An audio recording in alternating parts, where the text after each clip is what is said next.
Too busy to cook this May? With Factor, you can skip the grocery store trip and the chopping, the prepping, and the cleaning up too. Eat fresh, never frozen meals in just 2 minutes. Get 40% off your first box with code JTrain40 at factormeals.com/JTrain40. That's code JTrain40 at factormeals.com/JTrain40 to get 40% off your first box.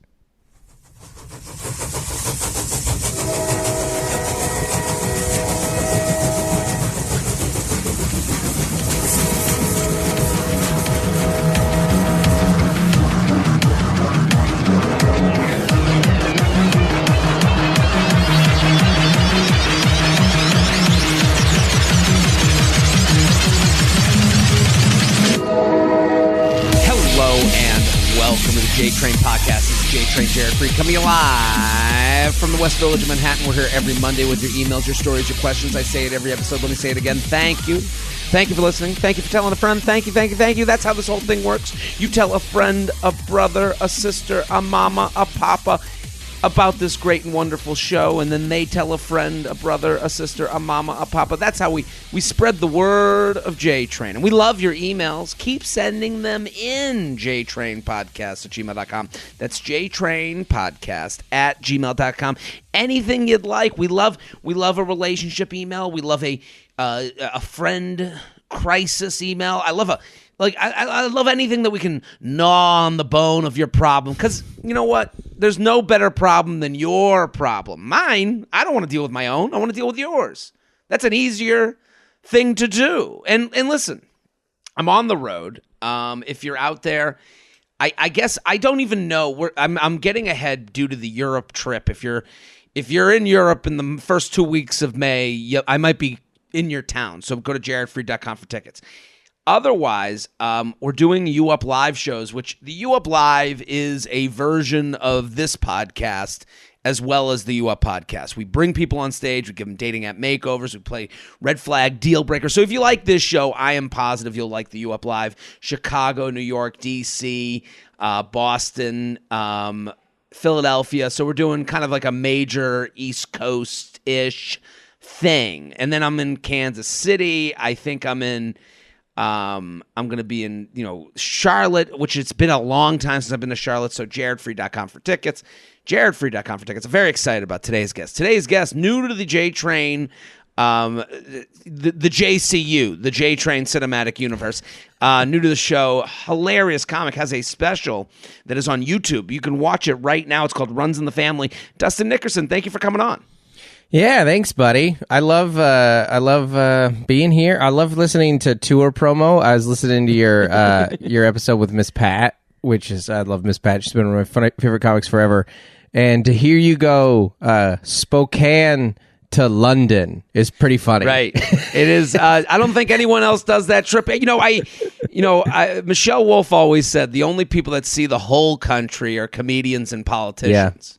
Yep. Like, we're the only ones that get to see a little taste of Spokane. Like, when people ask me, what's it like there? I go, you're not going to vacation there. But it's weird because there's like places where you go, I don't blame you travel a lot. You're on the road. Yeah. There's this weird thing that people do when you go to like a place like Spokane. I'll use that as an example, but people go, they like almost get defensive about it. And you're like, yeah. They either talk a lot of shit on it or they assume you're about to talk shit on it. And it's like, yeah. No, I get why someone would live here. Yeah, they might be a little defensive too when you are bad-mouthing their Final Four basketball team while you're there. Well, I mean, anyone can understand. I knew that if it's a choice between my show and the game for the team having its magical run to the Final Four. Yeah. And especially a city that has no professional sports, they have nothing else. This is the thing going on.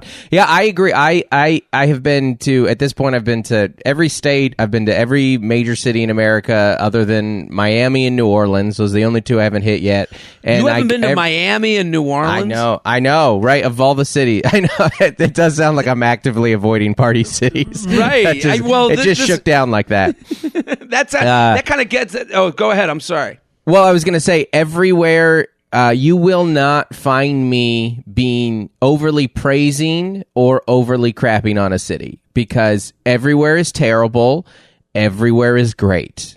Right. Every place has its things where if you find the place that you want to live and work it out. I don't care. I want to live in California. And if you hate that, I don't care. I don't have to. I'm not California's ambassador. You know, I don't have to sell this to you. Board. Yeah, when everybody moved during the pandemic, I was like, great, that's our main problem. Too many people.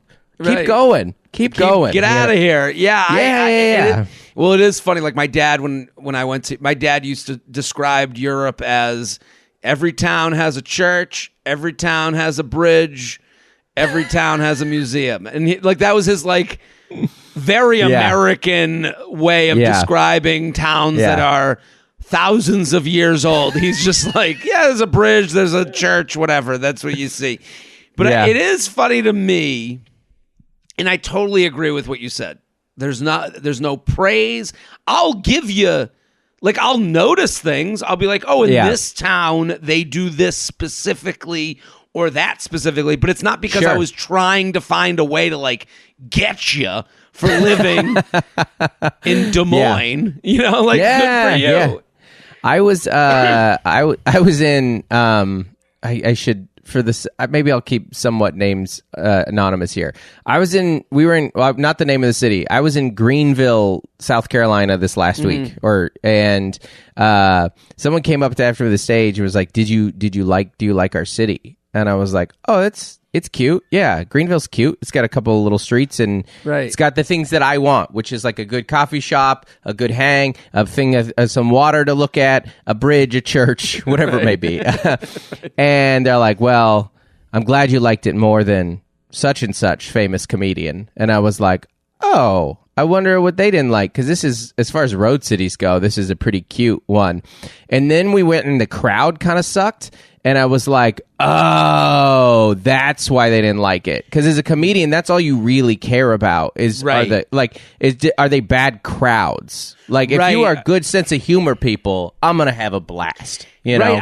I totally agree. It's the show. It's the show. That's all that matters to us. Yeah. And that would be all that matters to anyone who has to travel for work. The work. Yeah. Is the work easy? Is the work good? Is the work fruitful? Does it make you money, get you more material, get you more... Yeah. Is it instructional as far as the show? You know, when we do a show, did the bits work or not work? And was I given a chance to do them and feel comfortable doing them? Yeah, you do. Well, that was, to go back to Spokane, I was like, you guys are a sensitive town. And that's where I'm from, is Washington State, by the way. Right. That's Oh, you are from there? Not Spokane. I'm from the other side of the state. Okay. I'm from, but there is a defensive-ness to their way of life. They're used to being crapped on. That's the thing. I didn't want them to be sensitive. They just are. Buffalo's the same way. Buffalo's very sensitive. Buffalo, in a way, in an annoying way. I was like, I think that you guys think I think too much of Buffalo. You think I think about Buffalo every day. It's like, I don't think of Buffalo ever. Only when I have to do the show. But you guys think I came there.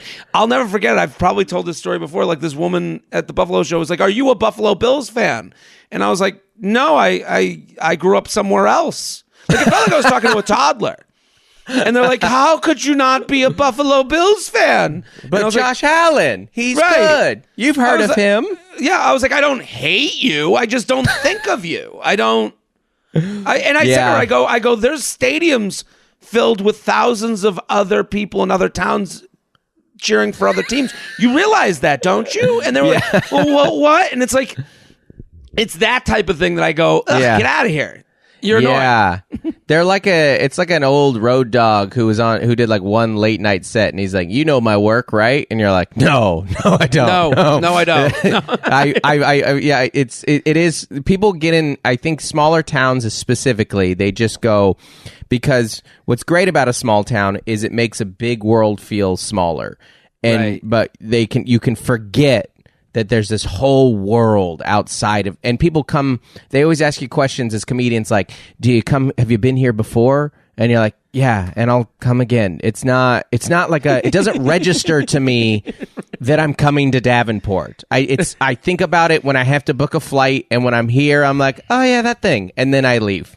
Right. Forget about it the next day. And yeah. So there was a reason I wanted to have you on this show. One, to promote your special, obviously. Thank Runs you. in the Family. It's on YouTube. Dustin's hilarious. We ran into each other, I think, in San Diego.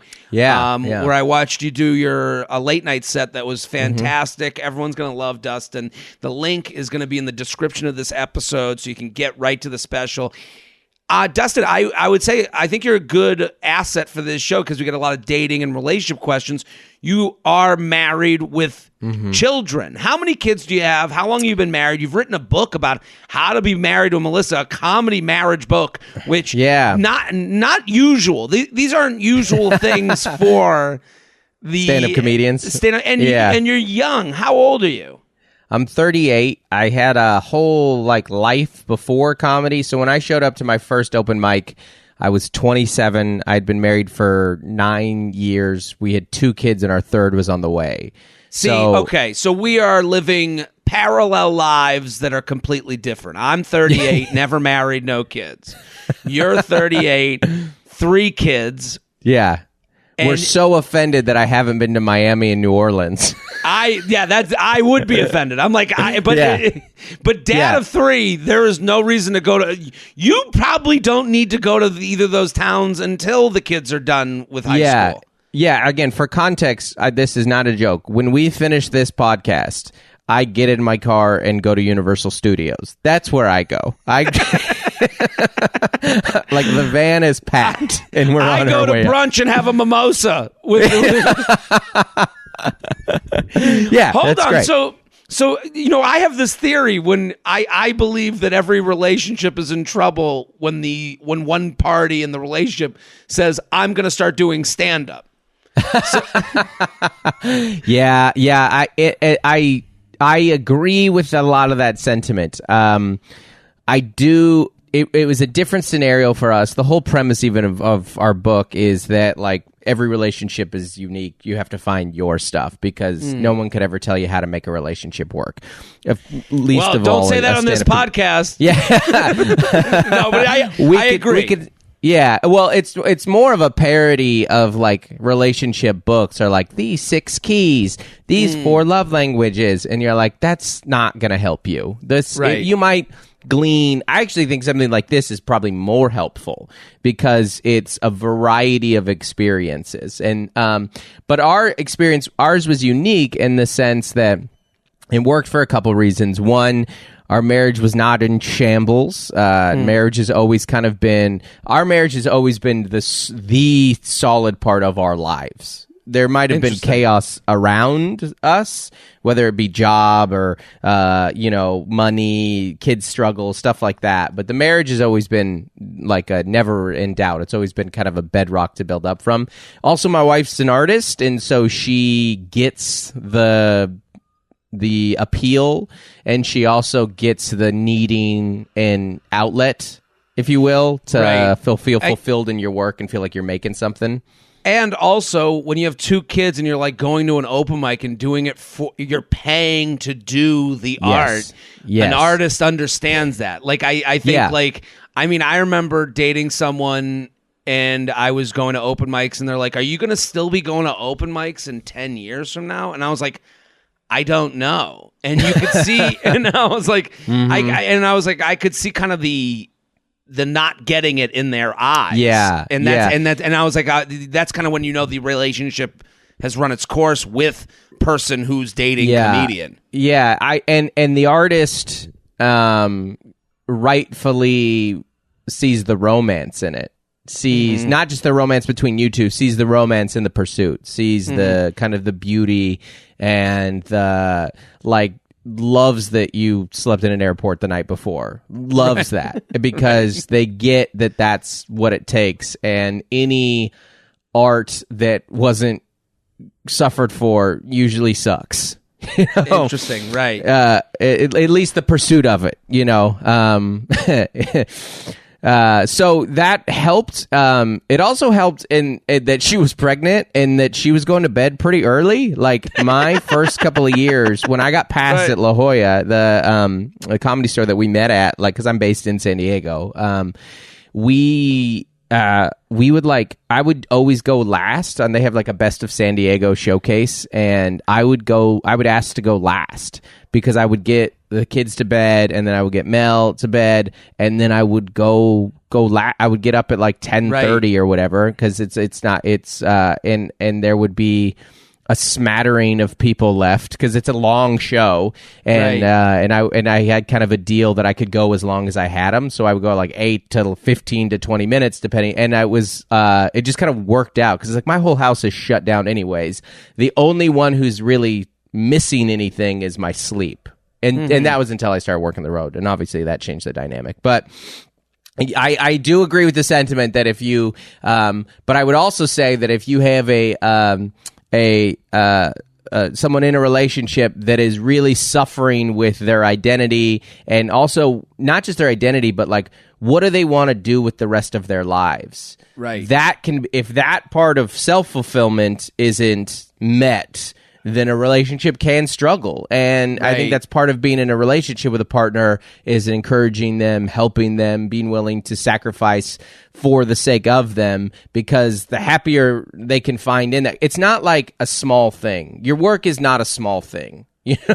Well, it's interesting what you're saying. Like, it's like, so you could be in a relationship with someone, they're telling you I'm not fulfilled, I'm not getting anything out of life. I like you, but there's something missing. I got to go do this open mic. You go, you saying to them, hey, you should do the open mic, also might mean the end of your relationship. It doesn't mean that they go together, but it might mean that their pursuit of this is to feel fulfilled.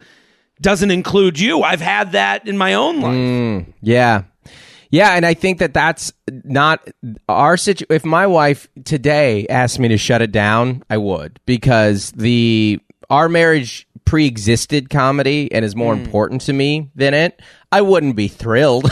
Right. I'd be like, I don't want to go back to the rec center. I did not. That was a good day job. Not that good of a day job. But I do think that there is, like, listen, at the end of the day, you will spend more time at your job than you will with your kids in your life. Right. And if that is a soul stealing, like, life destroying experience for you, you're going to be unhappy in life. And I think there is a certain role, especially in a serious long-term relationship, that you want to make work to make some sacrifices to help that person feel fulfilled in their work, if at all possible, because I know that's not possible for everybody. Listen, I'm happy that we're getting started on a soul-stealing note, and I'm happy you're here. I want everyone to go follow Dustin at Dustin Nickerson on Instagram. The special runs in the family. I'm sure a lot of Dustin stuff about being married, having kids. It's you're gonna love Dustin. Dustin, you're pretty clean on stage too, right? Yeah, I do work clean. Yeah, and it's not out of some moral reason. It's just because I like that people can watch it with their kids. Well, that's the whole point. I want to make sure people, if you're looking to watch a special, like, so many people come on here selling their wares. Okay, what type of special? What type of mood? Maybe this is one that you watch with your family on the couch. Maybe it's one you watch with your kids. This is a fun special. You're going to love it. Runs in the family. Are you ready to do some emails? Let's do it. JTrainPodcast@gmail.com, JTrainPodcast@gmail.com. That's where you send them.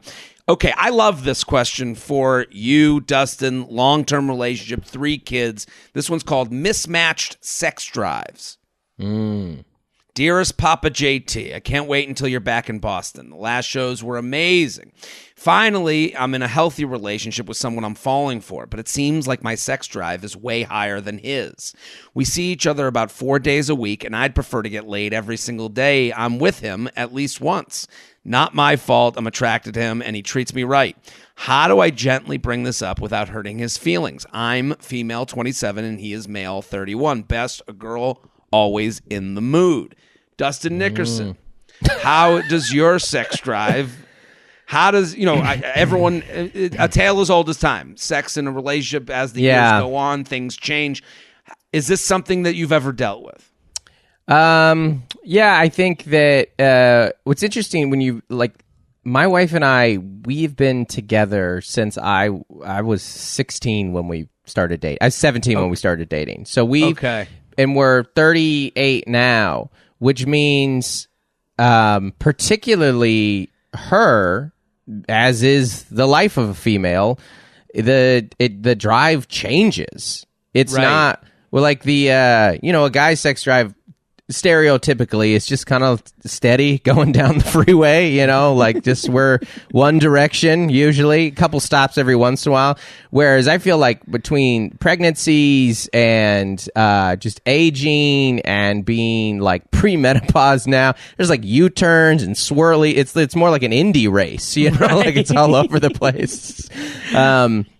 So I would say it's very seasonal, like for us, but it is a tale of old time. To me, someone said this to me once about to define. I heard someone say this about sex expectations in a relationship. Sex expectations, for lack of a better phrase. That a healthy position to be is always willing to have sex if your partner wants to, but also willing to not have it if you want to and they don't want to. Mm-hmm. And I think that that's a very healthy, kind of open-hearted, open-minded position, which is no one's demanding their way, but you're both empathetically trying to understand one another's physical needs and desires in that moment. Does that make sense? It makes total sense. Here's what I love about what you're saying. And because here's what you're doing right now, and I think this is the advice for this person. You're choosing your words wisely. Yes. Everything you just said was very specifically said. This person, when you get into the sex drives conversation, because I've had emails like this, you hear the conversation is high or low. Right. I think that's the mistake, because high means good, low means bad. Mm-hmm. I want sex with this person that I like. I like. You ever notice that always the high sex drive person is like, I just like it all the time. They're willing to talk about it. They're always. Yeah.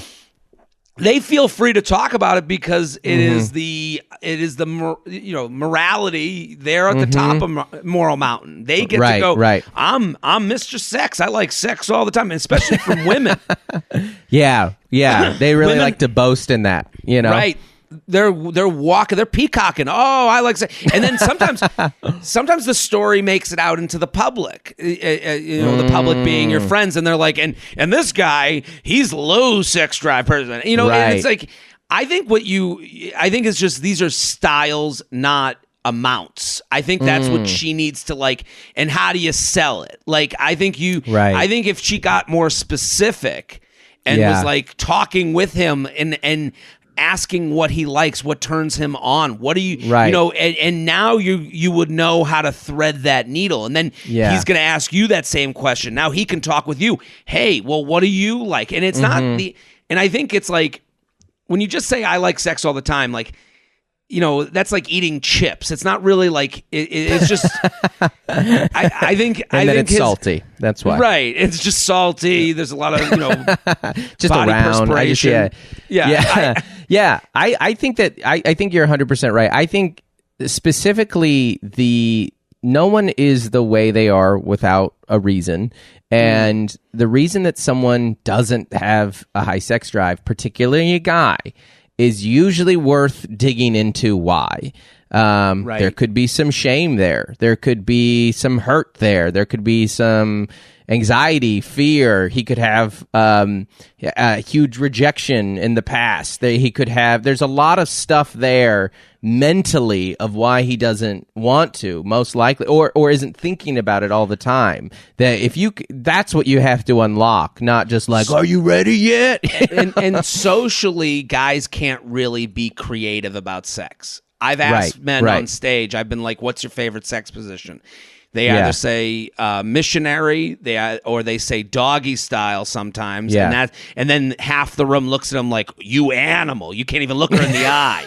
And then sometimes, every now and again, they'll say reverse cowgirl. Those are the 3 socially acceptable things for men to say about sex. Yeah. Everything else, they're a monster. They're disgusting. They're judged. They're made fun of. And listen, I'm not saying I'm not here to cry about the plight of a man. Like I'm not. Listen, I'm not so even hard for us. Right. I'm not even saying that. I'm just saying for this person, the conversation when you say I'm high, you're low.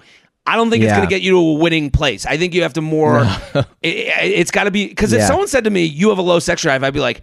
No, I don't. Like I would get into defense mode. I also it's there's a little bit of have your cake and eat it too, and you're like he treats me so well. You're like, well, I mean, sometimes that's because he has a low sex drive. Like you marry it sounds like you're in a relationship with a nice, thoughtful, genuine human being. That's just not some sex bullet coming at you. You know? Right. That is very funny. There's probably a balance there. Well, I think what she needs to do is let's get talking about what we like and not what we're lacking. I think that will help this conversation. Are you tired of the endless search for the perfect outfit? Outsource the job to Stitch Fix. Stitch Fix is the easy way to get clothes that fit your style and budget. Just answer a few questions about where you typically shop, what you like to wear, and how much you're looking to spend, and you'll get connected with your own personal stylist who will send hand-picked clothes just for you. I love this because the Stitch Fix people are going to pick something out that you might not have taken off the shelf. They're going to get you one standard deviation away from normality, which is something we're all looking for. All we want is someone to go, try it. You're going to look great. You might love it. That's what Stitch Fix is all about. With over 1,000 brands you know and love, and sizes ranging from extra small to 3XL, you'll have the perfect thing to wear no matter what the occasion. Their stylist will even show you exactly how to pair your new clothing together. What a great thing. So you can get dressed and get on with your day. Right now, Stitch Fix is offering JTrain listeners $20 off their first fix at stitchfix.com/JTrain. That's stitchfix.com/JTrain for $20 off today. stitchfix.com/JTrain. JTrain podcast at gmail.com. JTrain podcast at gmail.com. Here with Dustin Nickerson at Dustin Nickerson on Instagram. Go, go, go. The special, it is out right now. Runs in the Family. It's on YouTube. Am I the Asshole? Lord Jared, an esteemed guest. Thanks for doing these podcasts. You always make me laugh, and I look forward to listening every week. I'll get to it. So I recently ended things with a boyfriend of 3 years whom I was living with in San Jose. We discussed the breakup in December, and I found a new place and moved out of our apartment within a week of us being back from holiday travels in January. We discussed that for the time being, it would be fair for us to each pay half of the total cost of my place and his place combined, while he finds a new roommate or moves out, $2,400 for each of us. So that's a pretty steep amount. So basically, they've combined her apartment and his apartment until he finds a roommate, and he can which is a very nice gesture. Yeah. Ooh, that's dicey. The lease has always been under his name, and it ends in May. So we're sitting here in April. We got 2 more months to go, let's say. He also told me he wants to leave the apartment after the lease is over to be closer to work. So he's moving out. I get it. Right. This week, I reached out to him whether he found someone or he had talked to the landlord. He responded and said he couldn't find anyone that he liked, but he was looking. I again asked if he had even brought the situation up with the landlord to see if they could end the lease slightly early, and he said, no, I haven't, because I'm not really interested in moving out right now. So I am paying $600 a month to him so he can stay in this nice 2-bedroom apartment in San Jose by himself. Of course he isn't interested in moving. All of my friends are telling me this is ridiculous and that I should stop paying him. When I told him that I don't think I should be paying him anymore, he said, I thought we discussed that if we broke up during this lease, we would handle things amicably, making me feel like an asshole. So I'm sitting here on the fence. I just told him that I would pay the $600 for March rent, but wouldn't pay him for April or May, meaning I've helped him with 3 months of rent. Am I being the asshole for not paying him the $600 a month for a place to himself? Is the amicable thing just to sit back and pay pay the money when he hasn't even brought up the situation with the landlord. What do you think? What do you think, Dustin Nickerson? It sounds like the roommate is a metaphor. He sounds like he misses her. You're like, yeah, I'm not really interested in finding a different roommate. It sounds hard, It sounds like he just misses you. I haven't found anyone else that I like. No one can replace my old roommate. Right. It sounds sad. I'm not on Craigslist. I'm not on Tinder. I'm not on Hinge. I'm not on findaroommate.com. I'm not on findagirlfriend.com. Yeah, this guy's... Yeah, roommates only. He's not on really any of them. Right. There's a nice spot in the closet waiting for someone if they want to come back. Yeah. He sounds sad. He sounds like you broke his heart. He sounds sad and unmotivated.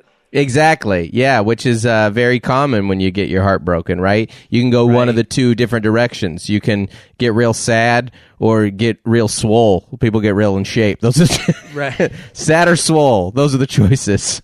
And it's funny, she says, I recently ended things with a boyfriend. So yes, he's in the sad chair and she's in the I'm ready to move on. And when you end when it's the person writing in that ended it, they have to acknowledge they probably ended in their mind. They got to mourn the relationship while still in the relationship a little bit. Right, yeah. Yeah, to me, I mean, money stuff is dicey. To me, it sounds like you agreed to do it. You said you would. You did break up with the guy, and he's a little downtrodden. I think that's understandable.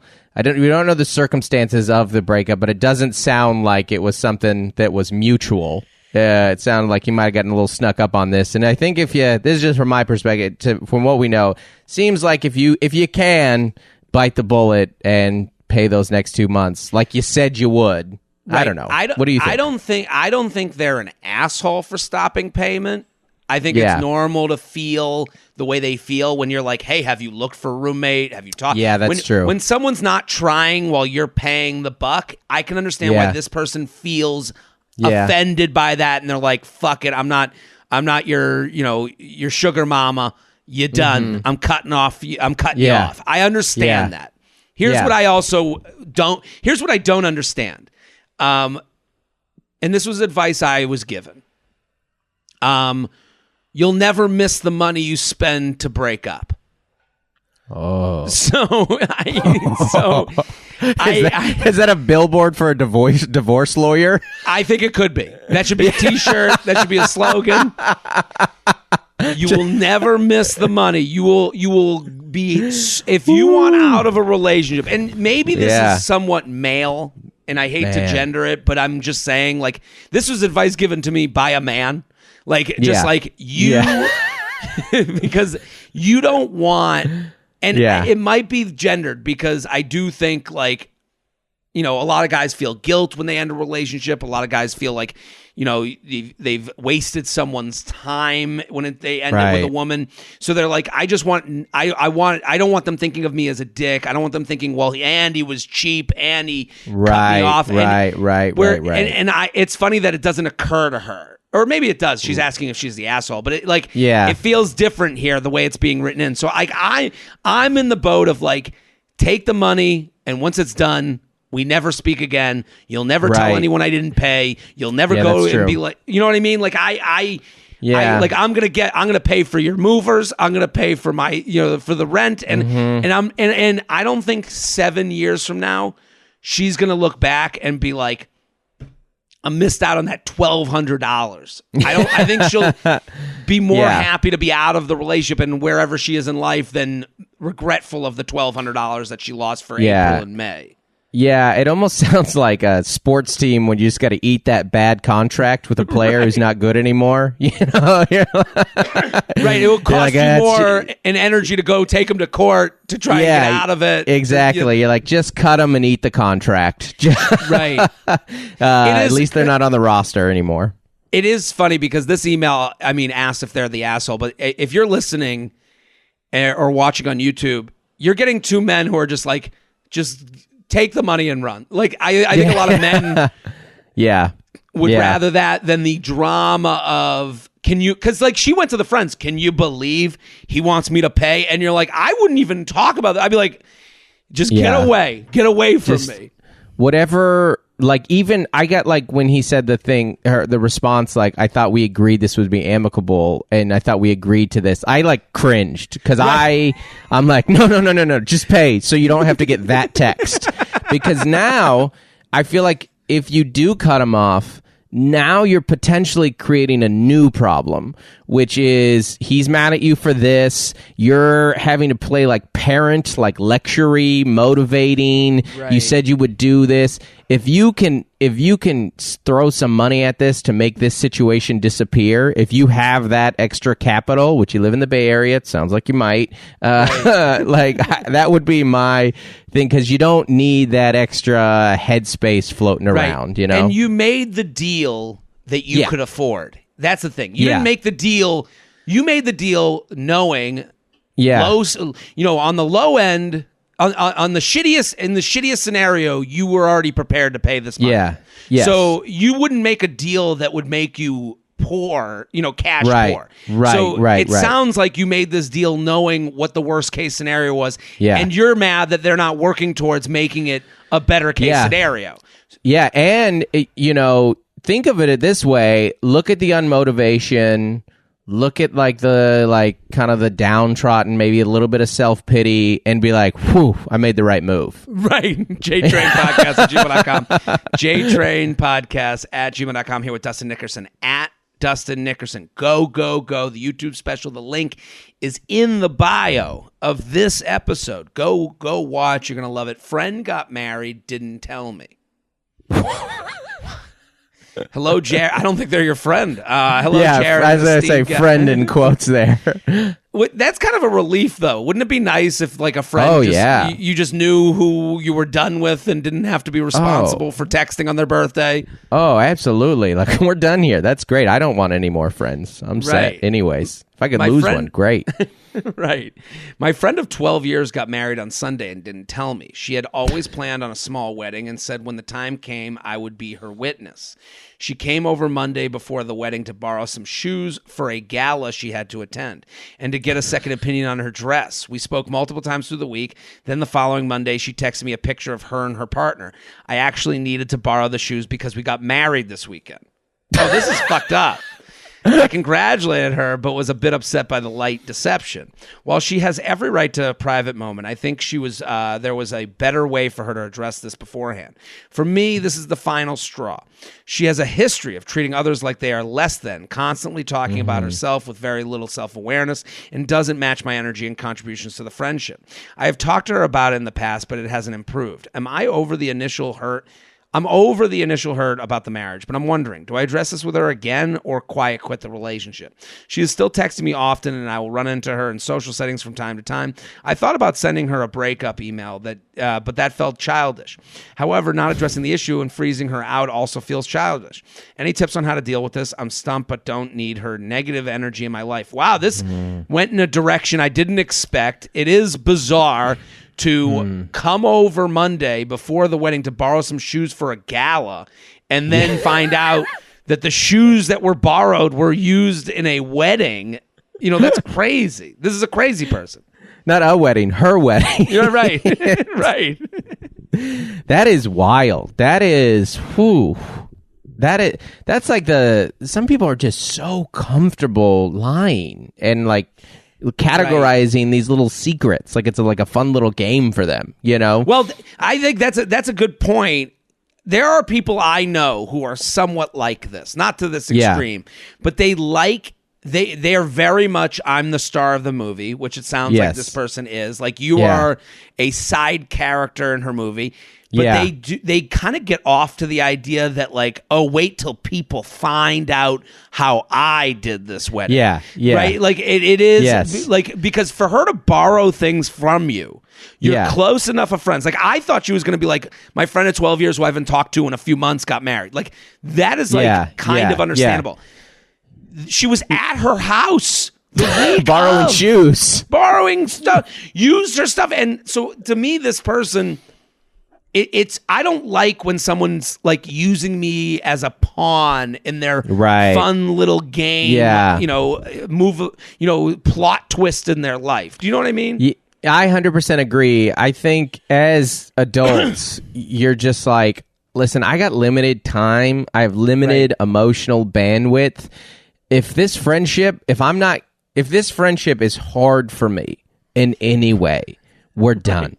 If this gives me any amount of, if I'm upset with you, like to me, even just the idea of fighting in general as adult friends is so childish that you're like, yeah, we're done.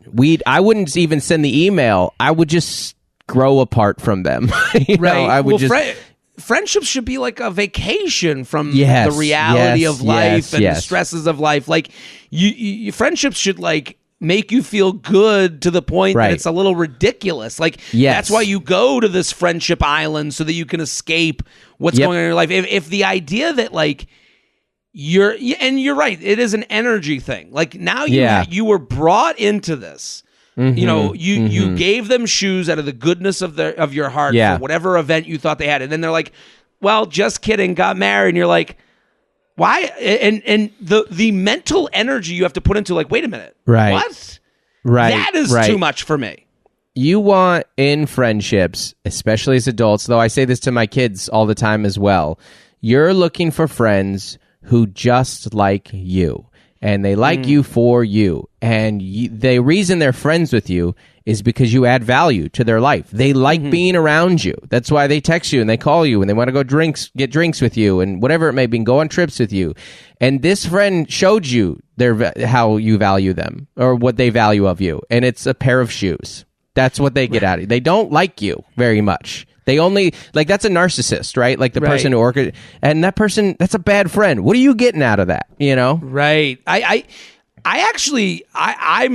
usually in the boat of like, you don't need a friendship breakup, but like, I think saying to this person like, hey, like, I don't think it's like I don't need an apology. I just need to let you know, like, I'm going to back away for a minute. And it's not even that I wanted to be at your wedding, but that I felt a little used. Like, I know this was fun for you and you get to have secrets and you and your husband, you have this dream that everyone's like, whoa, you're married now. Like, you're so interesting, because the fact that they said she had always planned on a small wedding, like, this person's calculated. This person, this person had a very specific view of how interesting and quirky their wedding was going to be.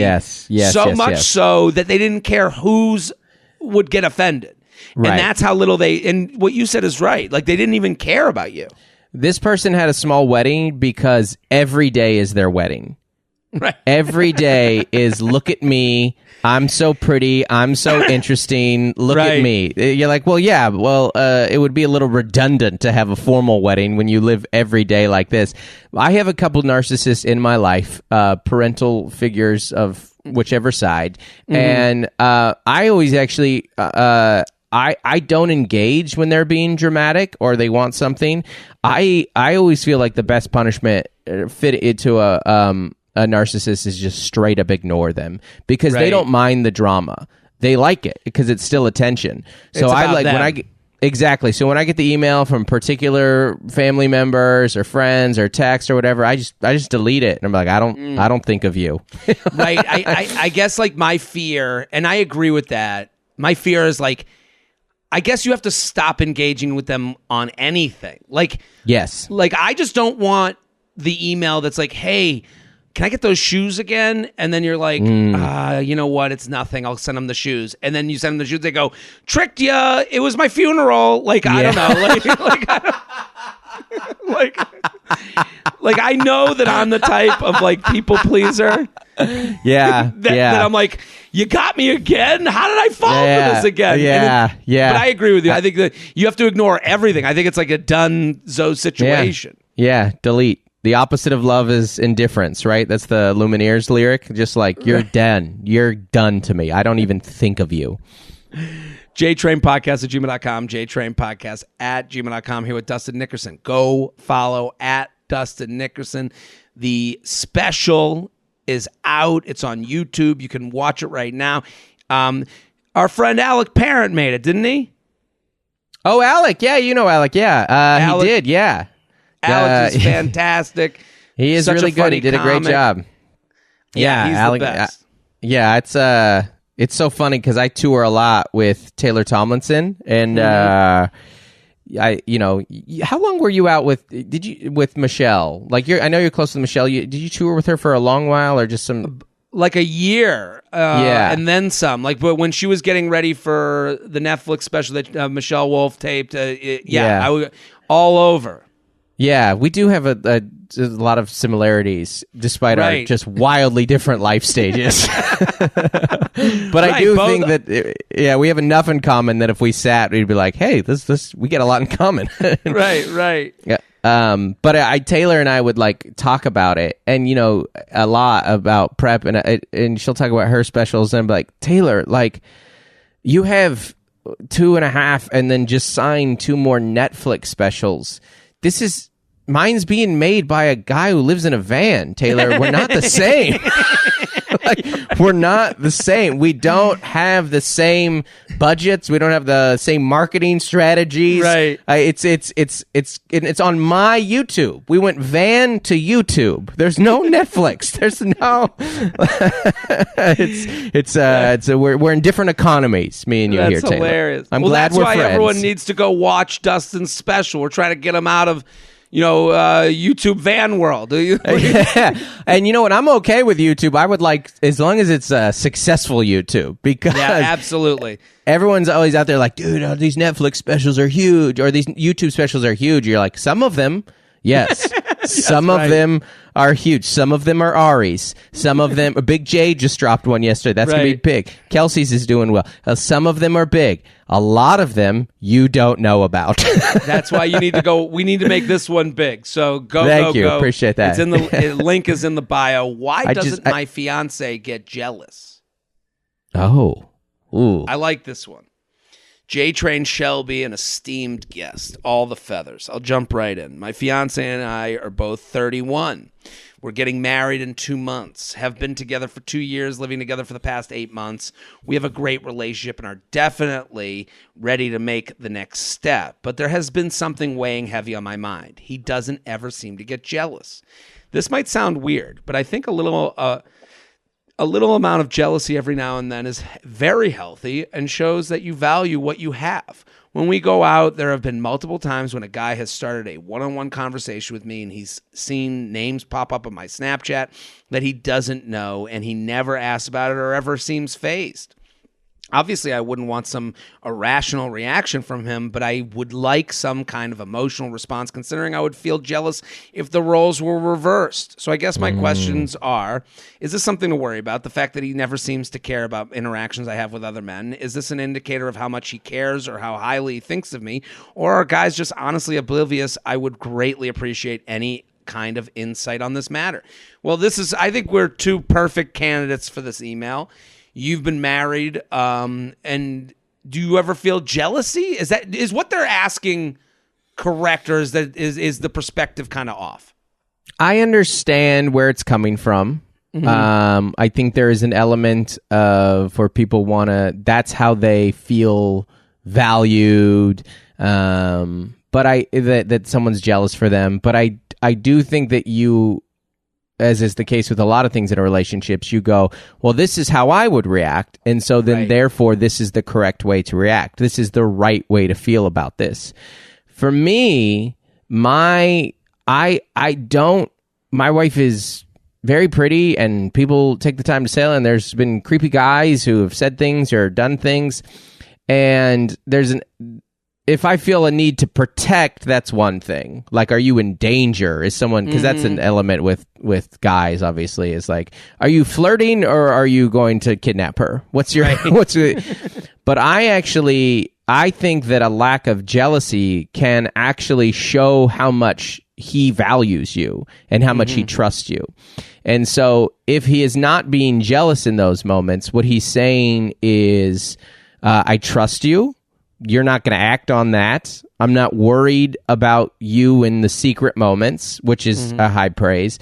And also, your love and affection for me is enough. I don't have to. I feel so much value in the fact that you value me that I don't have to go get all jealous about this. You know what I mean? Right. I totally agree. It's funny that like three people can look at the same thing and have three different views of it. 100%. Yeah. It's funny. It's like turbulence on a plane. Like if someone's afraid of the turbulence, does that mean they value life more? Or does the next person who's not afraid, do they just trust the pilot?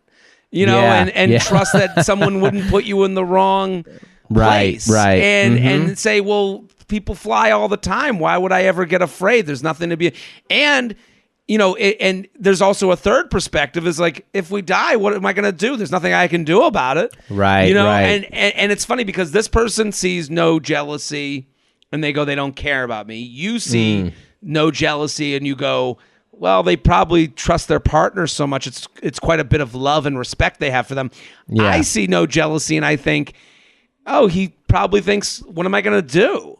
Like if she cheats on me, there's nothing I can do and I'll take care of that when I have to take care of that. Yeah. And all like yours is the most positive way to look at it. Like you know, and I also agree with yours. Like I don't agree with hers of like, you know, I don't know. It is interesting that she's like, I think it's healthy. It's like, well, I don't really agree with that. I think she's trying to like give validation to her jealous feelings and her insecurities. Exactly. And there's also, again, that guy, maybe he was in a relationship before where he had some of that jealousy and that partner hated that. And that's why it ended. Right. Maybe he's trying, because I've heard, and we've all talked to people in relationships, that that's a really visceral negative reaction for the person. Like, why don't you trust me? Why are you worried about that? You know, like that's a delicate situation that if he comes on too strong, that could be its own issue in the relationship. Right. Jealousy, that can create a new problem. Yeah. Yeah, jealousy Very can be much ugly, so, yeah. and it can be a turn off to people. And also, like, this goes back to what you said with the first email. It's like, be careful what you wish for. It's like, she's like, I just want the perfect amount of jealousy. It's like, no. Like, I don't, you know, like, it's like, I don't think that's how it works with jealousy. I don't think that someone goes, oh, who's that guy texting you? That's annoying. And it just stops at that, and you go, well, it's just some guy, and then he goes, okay, now we're back to normal. Like, I don't think it's like, be careful where you're going with it. I don't think she understands that, like, this isn't just something, like, if he did feel jealousy, I don't think he would go, it would be this small thing, exactly what she wants. Yeah, people, what's your greatest strengths are your greatest liabilities. You have senses of, like, sometimes somebody, this is what's great about them, which means he might have blind spots because of this, but that motive right there is probably why you like the guy so much. It's probably why you're attracted to him, because he's kind of like the first email too, where you're like, no, this guy's a sweet, kind guy, and so maybe he doesn't have this as well. You know, they have those strengths, and oftentimes those are gonna create. I don't even necessarily want to say flaws. But that explains why that person is like that. You can't have it all, is what we're saying. Yeah, it's why they are what they is type of exactly. thing. Yeah, exactly. 100%. JTrain Podcast at gmail.com, JTrain Podcast at gmail.com. Here with Dustin Nickerson. Go follow at Dustin Nickerson on Instagram. The special, it's out right now. 3 kids. What's the oldest kid? It's 15-year-old boy, or he'll be 16 next month. Learning to drive. It's a whole thing, man. I cannot even picture that we're the same age. No, but they do. I saw a meme the other day. It was like, 38, or it was like whatever age with kids is younger than, or is older than, like 25 with kids is older than 35 with no kids. Yeah, that checks out. Certainly on it's so funny in our world and in entertainment and Hollywood and comedy, people are so shocked when you say you have kids and then multiple kids. Like, they're more shocked by that than if you said you had multiple partners. Right. You know, like that's the world You're that right. we live in. Yeah, if you were like, I have 3 girlfriends and they're one in the East Coast, one in the Midwest, and one in the West Coast. Yeah. And when I travel, they come to each of those towns whenever I'm in those areas. They come to, I'd be like, I guess that's how it works. I get it. But when you're like, I have 3 kids and we're going to Universal Studios later today, I'm like, oh my God, how are you going to make it through? Are you tired? What's going on? Or like it's like an LA like open poly relationship. You're like, we got a girlfriend and we're the throuple thing, and when we all live together, and then when you say you live together with your offspring, they're like, what? That's so irresponsible. Right. You're bringing down America with those values. We don't have the resources for this. It's so funny. But then that's why I love the Midwest. They're like, got married at 19, late start. Right. I was just in Oklahoma City, and like, I was like, is anyone single? And like, you just heard like one clap in the back. And you're like, oh my God, how am I going to talk to you about any of this? And like, there was a guy in the front, he was like dressed, like it looked like he was in dad cosplay. Like, the way he was dressed. And he was kind of a dick the whole show. Yeah. And I was like, do you have any kids? He's like, no. I was like, you could have fooled me. And I think he was lying to me. Like, when people lie and you're just like, you're not even helping the show. This isn't even fun. No, this is. I felt the opposite of this way when I was like 2 weeks ago. I went up at Rogan's Club Comedy Mothership, and I'm like, what do I have that relates to you, single edgelord? I'm like, I gotta find every halfway offensive bit I've ever written. Right. It is funny. Like you walk in, and you know this from opening for Taylor, like I know this from opening for Michelle, or just being on other people's shows. You're like, okay, what's the thing that gets me into their world a little bit so that they'll accept the other things that I've done. Last night I did a show at Arlene's Grocery, a great show. It's a great show. Okay. Petey DeBreyu, who's been on this show a bunch of times, called Better Days. But I walked on stage, and I was like, I would say I was white was the minority. I'll say it's like I was like, and I got on stage, and immediately the energy was just like, nah, we don't. And I said to them, I go, you guys reacted like I was a cop who came to break up this fun party. Hilarious. And they laughed at it, and I go, can you guys just chill? I do this too. I had to feel like, I came to make jokes too. Oh, those showcase shows are a lot like speed dating too, where they're like 10 minutes, and then they have sometimes when you walk the stage, they're just like, "I'm gonna X you immediately if I don't like you." Next, let's do one more email. You ready? Okay, let's do it. JTrainPodcast@gmail.com, JTrainPodcast@gmail.com. That's where you send the emails. Asian guy with no riz. Okay, so you have a 16-year-old. Have you heard of this term, Riz? Yeah.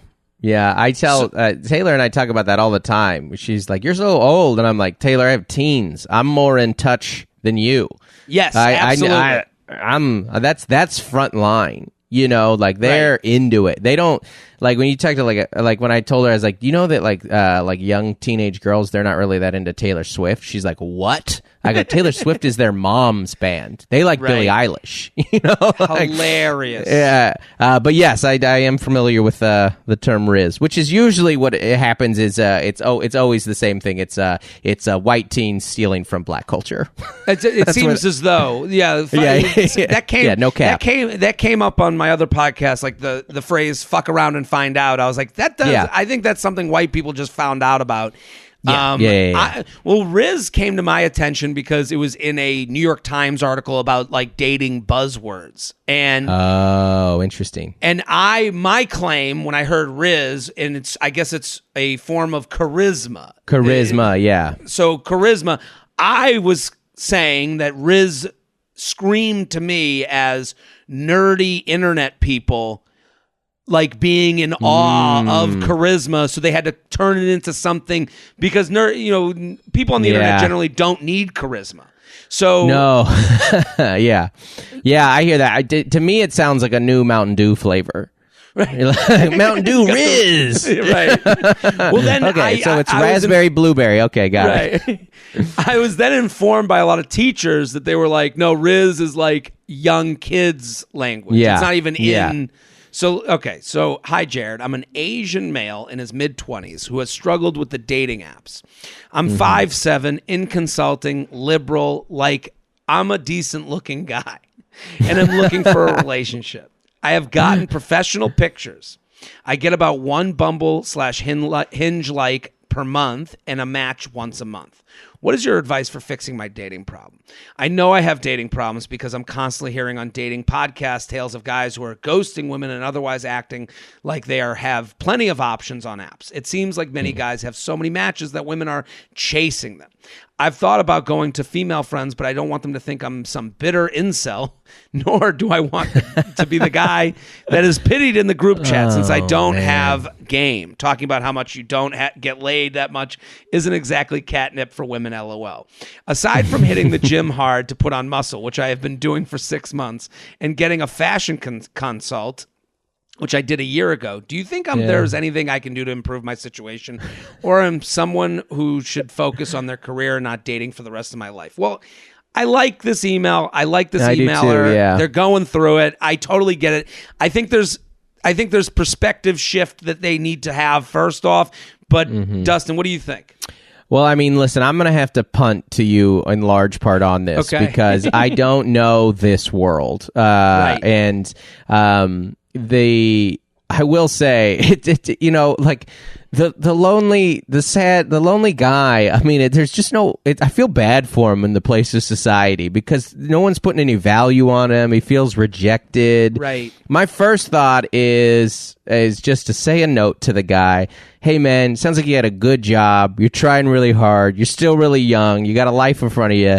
Don't get too down on yourself. It sounds like you're a pretty great dude. Like, it sounds like there's low self-esteem there. And that is a very unattractive quality to people. Like, if you don't like yourself, why would I like you? So there does sound like maybe there needs to be a little internal work there. And who you are and what you're worth as a person has nothing to do with how much attention you're getting anyway. So, well, that's something I want to agree with, first of all. It's like, because he's put a lot of weight into the numbers. He's he's basically been like one Hinge, like one Bumble match a month. Yeah. And he's like getting... There's a lot of numbers in there. 6 months of training.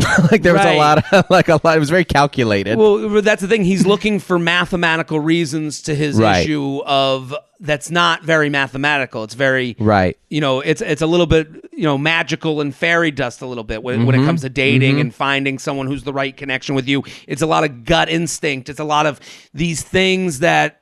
are not on the page, and he's trying to, and he seems a little analytical, which I understand. Like he's going, okay, I'm getting one a month. Let me go get a consultation for my fashion. Let me go get professional pictures. And I think when you get the professional pictures and you go get dressed by someone else, you're not you. And that's a big thing that kind of screams off the page. I will say to them,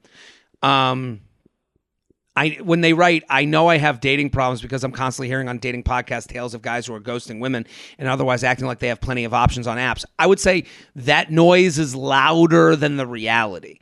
Yes, those are the entertaining stories. So I think he's getting down on himself because it's like, it's like putting up a TikTok and it doesn't get any views right away. Like he's so caught up in the views, but it's really... Views mean nothing. Are they a follower? Are they interacting with you? Are they coming to your shows? Like, there are people with no followers that get 1 million views. It does, and I know that's like a really frivolous way to like kind of metaphor. No. I agree with you. I think there are a lot of like comedy parallels. And that my first thought when you said that actually was the most important thing on stage is authenticity.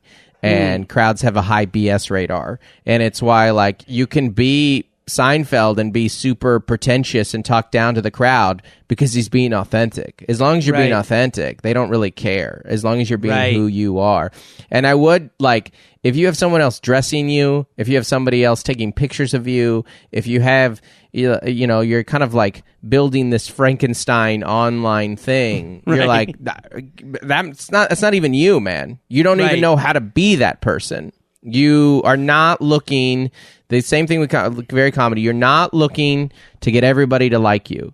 You're looking for the right people to find you. That's what you want.